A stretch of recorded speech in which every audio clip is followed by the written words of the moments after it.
Hi. Yeah, I'm trying to come up with a good opening catchphrase. I'm gonna try as hard as I can until I tumble down and use that generic line. You know. Hello everyone and welcome to another video. Hello everyone and welcome to another video. As you already know, I'm reviewing the Town of Light. And because of the subject matter, I'm wearing something more formal than usual. At least it's not hogwash leprosy.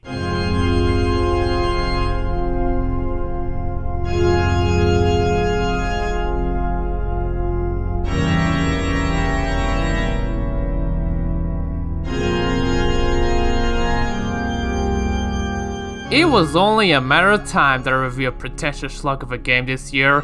There's gonna be some disturbing imagery, however, like really disturbing and not so subtle. So if you're too squeamish, it's best to leave the video right about now.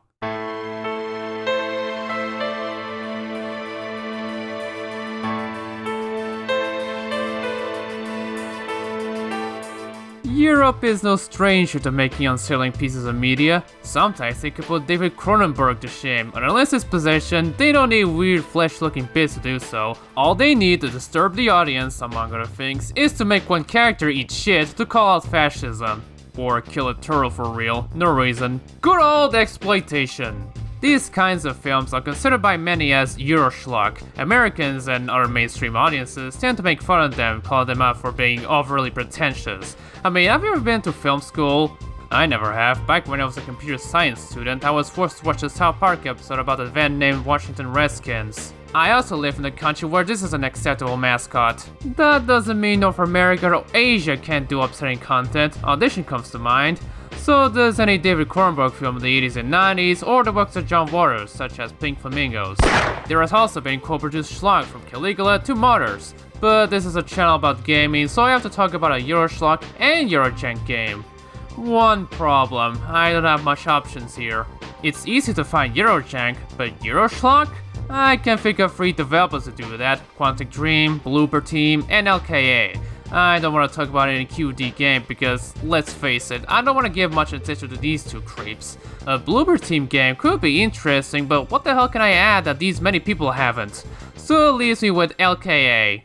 LKA stands for absolutely nothing. It's a nickname found in Luca Del Co used to put in arcade high school tallies back in the day. LKA is an Italian developer studio who are best known for their latest title, Martha is Dead. Though it's more about the whole censorship debacle. When they sent their game for approval to the PlayStation Store, Sony wasn't reportedly happy with the content, so they wanted to tone it down.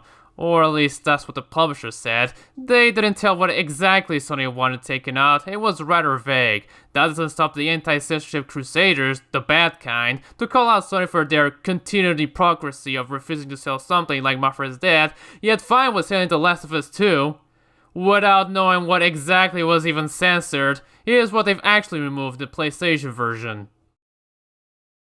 So you can still see the protagonist getting someone's face off in that version if you want, it's just that the QTE's removed. Haha, like it matters, most of those crying against that kind of censorship are lolicons anyway. But that's not the topic of the video, you read the title. The Town of Light was LKA's first game, released in 2016 by Wired That's an edgy logo you got there! Productions as a PC exclusive. It later got ported to the PS4 and the Xbox in June of next year, the latter of which is what I'll be playing, and the Switch, just before the lockdown struck. It seems like a random game to review, right? All my game's choices are random. First time I heard of this game, I was reading a TV tropes page on Lobotomy. I go there for ideas and I'm also a sick fuck. As I checked the video examples, one of the clips is from this very game, where one of the characters is receiving the transorbital kind. This somewhat got me interested, what? So yeah, this is gonna be as tone deaf on mental health as music is on autism. Before I actually start the review, I must apologize in advance for making it rather tone deaf with my jokes throughout. It's almost like I'm Joss Whedon or whoever else wrote the MCU flicks. After all, this is supposed to be a serious game, if we can even call it a game. I don't think me not being mentally sound serves as an excuse to be a snarky bitch about it. Then again, I don't like this game and I'd rather play Lego Star Wars, but whatever. Fun is over, let's get bummed. That is not what I was expecting. I do love the cover and banner art of the game. It's much more interesting than the one from Martha is Dead. Oh fuck, it's one of those. The Town of Light, giving you the decency to turn on subtitles before playing the game. And I love the title screen. It shows the abandoned asylum, the tree branches feeling the intense wind, and this drowning sound that passes off as music.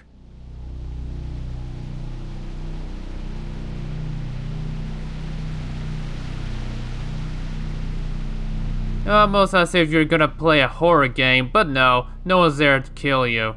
And before you begin, the game gives you a content warning in the most vague way possible. It doesn't even give me the specifics, it just boils down to telling the audience that there are triggering parts here. Try guessing! Like what, were they afraid they might spoil the game? This game contains a lobotomy scene. The game starts in 1942, always a good start. We see the POV of a girl locked in a cell room and feel like shit. Why? Well, cut to present day, 2016, where you start exploring this abandoned asylum, specifically the Ospedale Psichiatrico di Volterra in Tuscany, a real place that institutionalized the mentally ill for around 90 years until 1978. And as you go to the Charcot Pavilion, the voice of the girl speaks to you. This place, time, memory. Nope! It's not a ghost apparently. You actually play as Renee, a girl who got sent to Volterra when she was 16. That doesn't sound Italian to me. When I get her doll named Charlotte, a flashback plays. She tells me she was afraid her mother would beat her and abandon her, so after I put the doll in a weird shell and give it some light, I go to the ward and oh shit, now it looks like I'm playing a shitty version of Cooler World. After that bad trip, you learn that after she was sent here, her life went to shit. She was forced to undress and got tied to her bed for days. So far, only madness came in and it's only gonna get worse from here. Her only silver lining was this girl who kept her company throughout this journey. So, this is a game about a girl who's now mentally well, living in Mussolini-era Italy. I am sensing a pattern here. Also, since she was institutionalized in 1938, won't that make her 94 years old in 2016? Or am I actually playing as a ghost? Ah, Caso! That can't go through walls. Let's just talk presentation before I dive deeper into the maddening stuff. The graphics look alright. For an indie game in 2016, credit where credit is due. It can look great. Not so much the people's side of things. They sort of remind me of the characters from Life is Strange, except these look creepier. Thankfully, you don't see them as much since most of the game is just walking around the asylum, and some cutscenes are drawn. But when I see them, they crawl into my skin. Next one is a nitpick, but it's distracting to see branches grow and shrink as they go closer and further. It's so weird. The game looks good otherwise, but the illustrations for most cutscenes are beautiful, and I wish the entire game was in that style rather than capture realism with varying results. And my final issue is the subtitles. They're teeny tiny. When playing on PC, it isn't much of a problem since you're usually playing on a desk, but during the porting process, no one bothered to resize the subtitles, so it's really hard to read them when you're far off from the TV in your living room. And I checked, there's no option to resize them. Audio is alright, and the atmosphere can be breathtaking. Although, there was a moment that took me off when the elevator sound was played at a lower bitrate.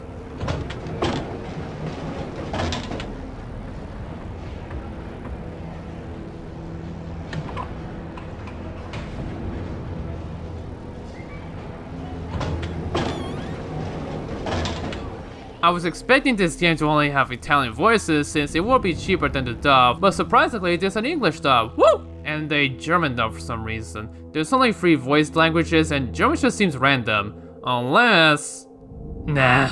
Since it's almost all narration from Renee, there isn't any dialogue, but the acting is fine for the English dub. There are instances where the actor pronounces Italian names like how an Italian person would, and there was one time she mispronounced a word. Once more I feel like I'm on the edge of an abyss. Abyss. Also, it's really distracting when Renee kept referring herself in first person and third person. The only thing I remember clearly is Charlotte, my doll. She stayed with Renee during those terrible medical examinations, and that gave her the strength to survive. But other than that, it's fine for narration, it is not gritting at all. As for music, it can get melancholic at times, but most of the time there can be a creepy drone or noise as things go downhill as you progress.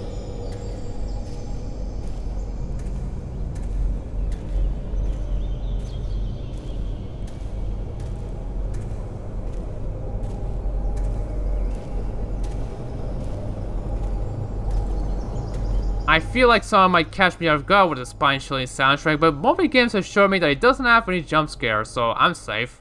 As for gameplay, well, all you do is walk around the asylum, pick up things, do some tasks, and collect the diary pages and medical records as the story unravels. Ah yes, a good old environmental narrative adventure game, or a walking simulator as the Traxxas would say. I mean, you do more than walking, but that isn't enough. Well, this game takes the walking part seriously because you move so slowly and it doesn't have a run button. This makes backtracking a chore. I know she's supposed to be a 94-year-old here, but she should be dead by now. You don't have a run button, but you have a flashlight button binding to X, which doesn't drain the batteries thankfully. Take that, Alan Wake! A is the use button, you know, to interact with objects, open doors, and grab important stuff for a puzzle. Pressing the 2 boxes button, is that supposed to be select? Let's Renee tell you where you're supposed to be and what you're supposed to do. Sort of helpful and not as OP as the green arrow from Bioshock Infinite. If you feel like you're lost, there's always a map of the building on both main floors. Pressing Y brings up a menu of things you collected, medical reports, Renee's diary pages, and memories, and what story path you're currently at. I'll get to that later. And that's it for gameplay. It's really not that difficult to figure the game out. You can never die, you can never get stuck. The game is just that casual. Man, casual is a dirty word to say it. At least you do more in most casual games. But the title like most walking simulators, is all about the narrative. Gameplay is just secondary. A distant secondary, if I say so myself. Rather read a book though. So let's just talk about what happened in Renee's past for the rest of the video. After waking up from that flashback, we're apparently locked in the room until a ghost unlocks the door. No supernatural presence my ass! You can't get out of here. Only the dead can leave this place. Hey, I'm dead. Can I leave now? For some reason, if you walk into certain parts, the game shows an illustration of it. Maybe it's the little memory she's having? Doesn't everybody plays this awful sound when it does?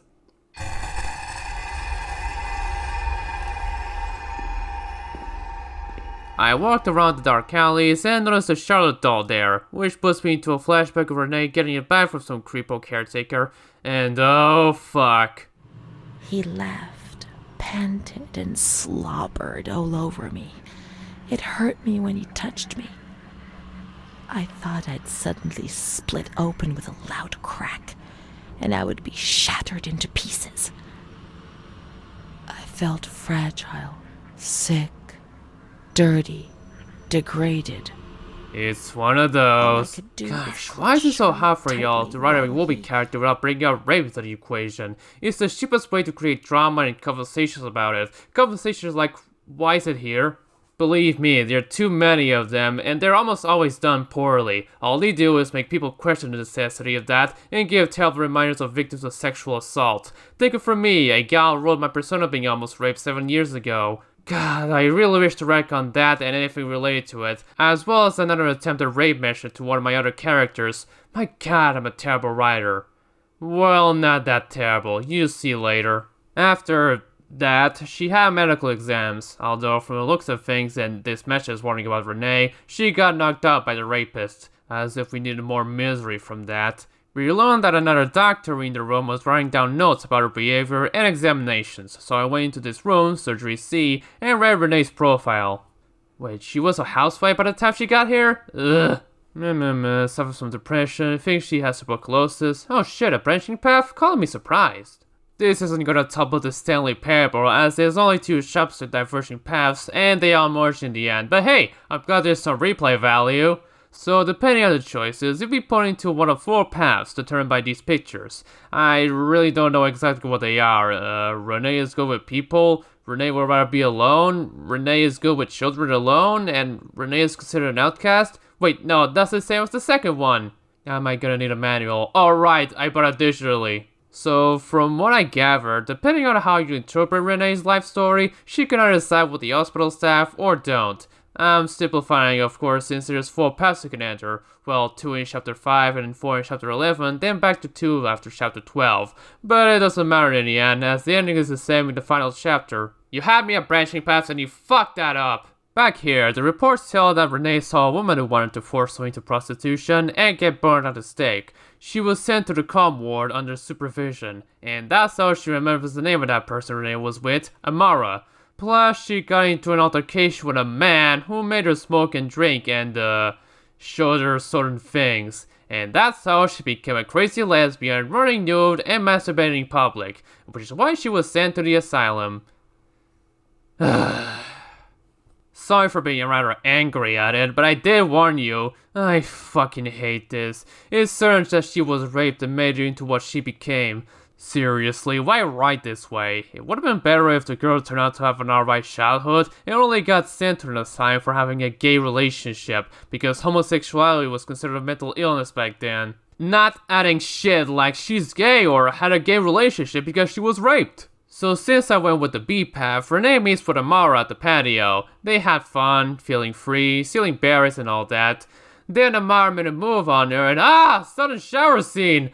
She is supposed to be around 16 to 17 this scene, by the way. You creeps. Now I have to go inside and find Amara in the kitchen. I looked ever when she isn't here. Meanwhile, someone trying to steal some copper wiring. This is a 94-year-old roaming around the abandoned asylum. Maybe she's in the shower, so I have to turn on the boiler and direct water to them, meaning I have to do a puzzle, which is just turning some dials and closing the boiler door, and you can do it out of order before fully turning it on. Remember when adventure game fans complained about Myst when it was first released, always signified the decline of the genre for dumbing it down? At least it's not as bad as the Town of Light, that's for sure. The only part that I could consider a puzzle was where you carry Charlotte on a wheelchair to the surgery room, and that is the best puzzle LKA can come up with this game. So I went to the showers and take off my towel. Flashback time. I turn on the water and that suddenly makes people show up all butt naked. This is fine.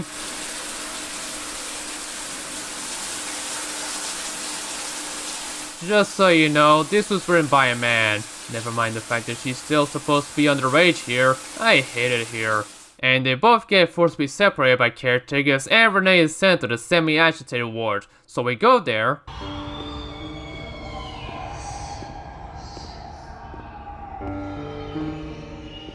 These ghostly screeches are really making me semi-agitated! Enter this room, close the windows and the door, and we see Renee getting waterboarded. Fun! At least I don't get to do it. Yeah, I'm not letting that go. And then... who is this man? Based on the images it flashed on me, did he also rape her? After that nightmare, we see a letter from Renee's mother that she's worried she was transferred to another ward. Renee decides to write a letter to her mom. Unfortunately, they were rejected by the ward, and mom got so worried she wrote more letters to her, which were not delivered to Renee. But at least she sent her a new doll, or at least a friend of her dead, Mr. Onofrio. Renee wonders if the other doll is still in the surgery room, and she went to shock therapy. Was that for sneaking into the archives? I get it, I watched that scene in One Flew Over the Cuckoo's Nest. After reading this other letter from mom, also not delivered, I went to read the next part of Renee's profile at the same room she was electrocuted. It's the usual guff for Renee behaving badly due to her mental illness. Turns out the guy who raped Renee in the bath wasn't even a caretaker, just some rando sneak in and led her to the knock-up. She had an abortion when she was 3 months pregnant. Renee thinks it's all planned, and they're covering up the mess, but I went with it's probably not that Renee that got raped. I shouldn't be siding with her, but it's her story and I have to listen to her, no matter how unreliable she is. And due to how really agitated she got after receiving a letter from her mother, the hospital blocked any correspondence for her and banned any of her relatives from visiting her. She got calm afterwards, but then the game splotches turned into a Rashomon-like. Renee thinks she was dating Amara, doctors say she's just imagining things. Renee calls bluff and finds that there is an Amara, so she must have had a gay relationship with her. It's interesting that this game has an unreliable narrator. Unfortunately, it's hard to root for anyone here. Renee is sick in the mind and needs a lot of help, but the hospital's methods are cruel and inhuman. You're both horrible. I'm gonna go play Black Ops instead. Anyways, Amara exists, but had to leave the ward, though she instructed another nurse to keep an eye on her. There was never a mention of the two being in love in her diary, so she must have imagined that. Renee borrows that nurse's music box and heads to the Maragliano Pavilion. And this part confused me at first. I read the map and because I played top-down games in the past, most recently Vampire Survivors, I assumed that this was the entrance to the Charcot Pavilion. So I went there and followed the map, but the way to Maragliano is blocked off, so I tried going through the backyard, but it's also blocked. Is the game fucking with me? Nope, it turns out I read the map wrong. That's the Charcot entrance, and this is the backyard. Anyway, I walk to the Maragliano Pavilion and I get a flashback where Renee meets some kids there. This nurse tells them not to harm her, and I guess this child died from tuberculosis. Well, the game maybe thinks so, but it's something else. So Renee follows that hearse. I swear to God, that driver ends up raping me. Thankfully not, but something else shocks Renee. Amara's dead, and Renee is the killer, or so she thinks. So she got sent to solitary confinement, and now I'm in a dream sequence where I enter an elementary school. That photo should be upside down.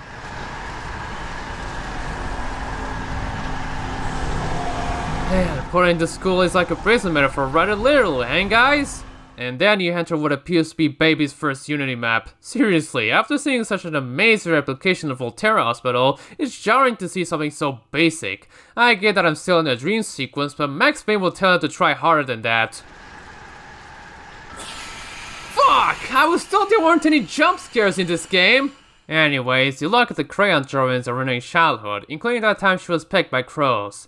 And we also learned that Renee was implied to have been raped by Mr. Onofrio, Mom's friend, and a priest named Don Gino. I'm pretty sure it was the guy in this scene, correct me if I'm wrong. There's just too much rip in this game. And it appears this part was on a hidden timer, as the screen faded to pitch black and went back to the start of the game. Are you afraid of God or me? I would have hated this game more if it made me do the whole game again, but the devs aren't that sadistic. Instead, Renee gets transferred to another cell and begins the second to last chapter where, at this point, she doesn't want to believe in the doctor's lies anymore. Now it's just a linear path where you traverse this more derelict part of the asylum. You see a tape player where you can listen to how Renee feels just after she was sent to Volterra and years later. Though I have to restart the chapter because after I play one tape, I can't play another. Fellas.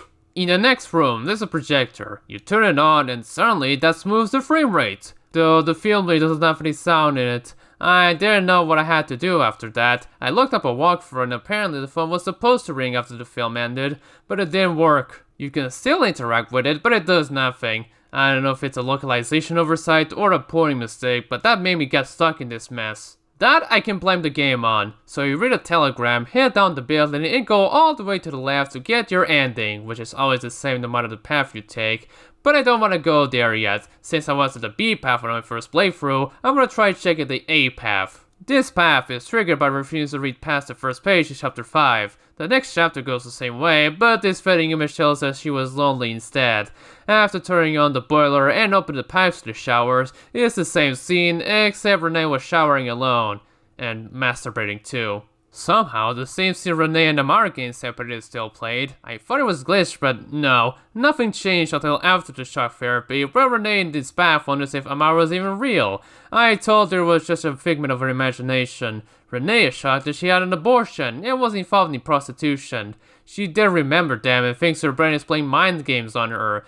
Then she wonders what that stranger in the patio even was. I told her it's some other Renee, and made her believe Amara is Renee, but she calls bluff and goes back to the storage room. Check her medical records, and there is an Amara alright, though she had a husband and children in this path. She went in and out of the asylum, but the condition is more than a mental or behavioral issue.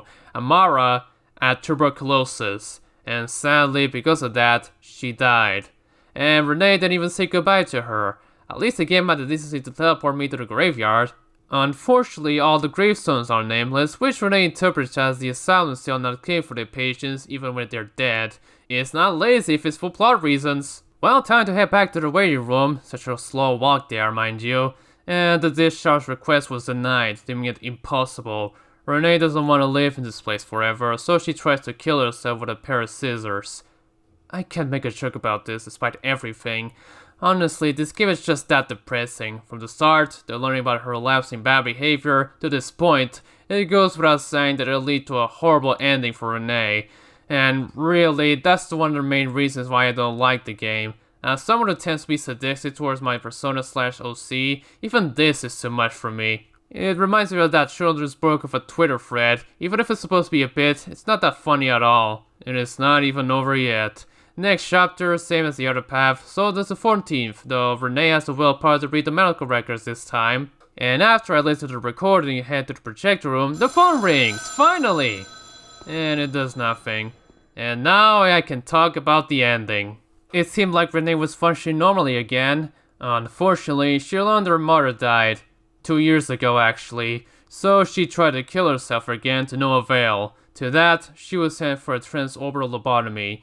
And you get to witness it through many shots because why the fuck not? I'm super fine with headshots, head jibs, holes in the head, what have you in video games, but seeing a lobotomy made me wince and look away from the screen, and it didn't need to be this gratuitous. It would be better if the scene ended there when it comes to the aftermath. That was still a shit of proper effect, but no. The devs didn't know what subtlety was, so they forcibly shoved that pic so hard into your brain, telling you that yes, lobotomy was bad.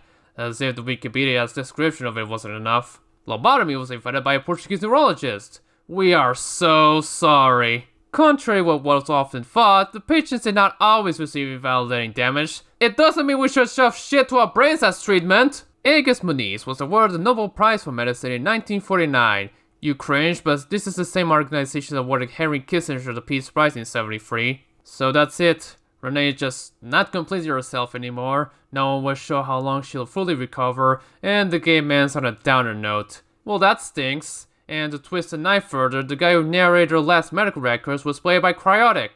I expected this game to end up being disrespectful to people with mental problems, but it's not as bad as a Bloober game.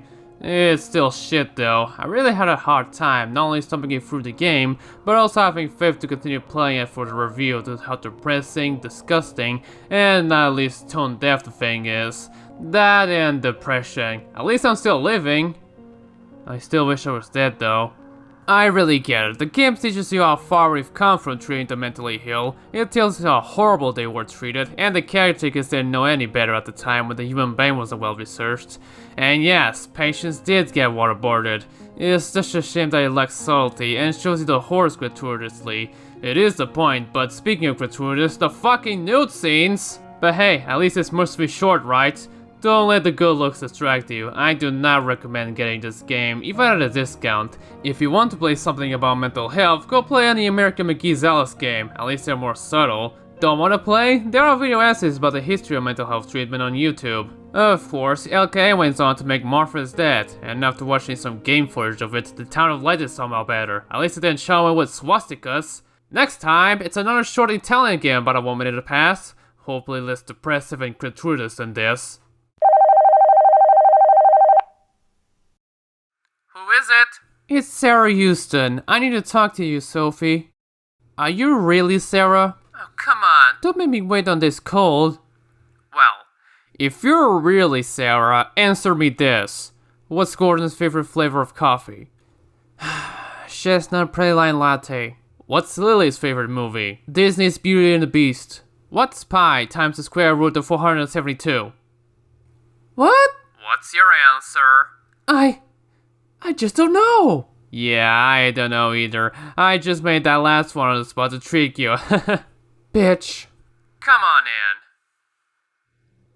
Who's Sarah? My first clone sister. She was created for a female many, many years ago. Hey, Sarah.